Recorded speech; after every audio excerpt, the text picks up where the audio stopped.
Yes, I'm Ken Perry, Chester Kenneth Perry Jr. I'm Claire Perry. Well, I met Jack, as Jack liked to say. Jack met me the day that I came home from the hospital in my mother's arms. My family, Chester Kenneth Perry Sr., lived next door to Jack's family on Dutchess Street in East Detroit. And when I came home from the hospital, Jack remembers seeing me and my mother's hand going in, and he always held that against me. He'd say, I've known you from the get-go, and don't try to cross me. So that's when I first got to know, obviously I didn't know Jack then, but through the years, when Jack finally founded Camp Happy Hollow, which has since in his honor been named the Fowler Center, under my first presidency at the 25th anniversary. But as time went on and I went to law school, then Jack asked my dad if he thought that maybe I'd be interested in getting on the board, and I knew that my dad had been the founding member, and Dad had dragged me to Dryden Camp many times. And of course, when Jack would come over to the house, I'd meet Jack. And always as a young man growing up, I was always kind of fascinated with Jack because of his disabilities and his speech impediment. And then I came to know and understand that he was as normal and as regular as all of us. So through Jack, Jack got me on the board, and that was about 37 years ago, and I'm still stuck on the board. And I'm serving the second term as president, but soon to leave, I think, hopefully, if we can find an adequate replacement. Well, it's a special place. And I have some recollection of the facility that was at Dryden, but when I got on the board with Colleen Brayton, and she and I became very close friends through our association here, it just, as the years have gone by, it became more and more of a special place. You can see how the trees have matured here, the buildings are getting older, but the best time, and the time that I enjoy the most is when we've got campers and clients here, and we're having fun together, and we're watching what the magic that the staff can do with this special population that we serve. Also, I wanted to add that this facility is really a facility. You can use it for camping, and it's very active as camping too, but then school groups use it during the off season, and special needs people that need a camp and need an outdoor experience come and use this facility. So it's not vacant. It seems to be busy all the time with different activities.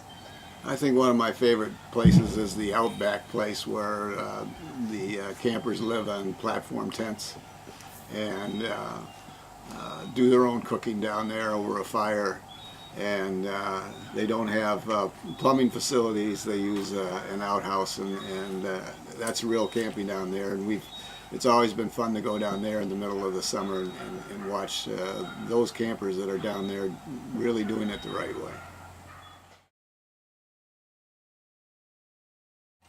Jack was an amazing man. He had such a compassion and an understanding of people, and one of the neatest things about Jack was to get a letter from Jack, because when you got a letter from Jack, then you knew the depth of his ability to analyze things and analyze people and communicate ideas and communicate his love of all people and his love of outdoor activities. He really wanted to share the outdoor with all people, special needs people, and is why he directed this camp, and because he felt they needed the chance to.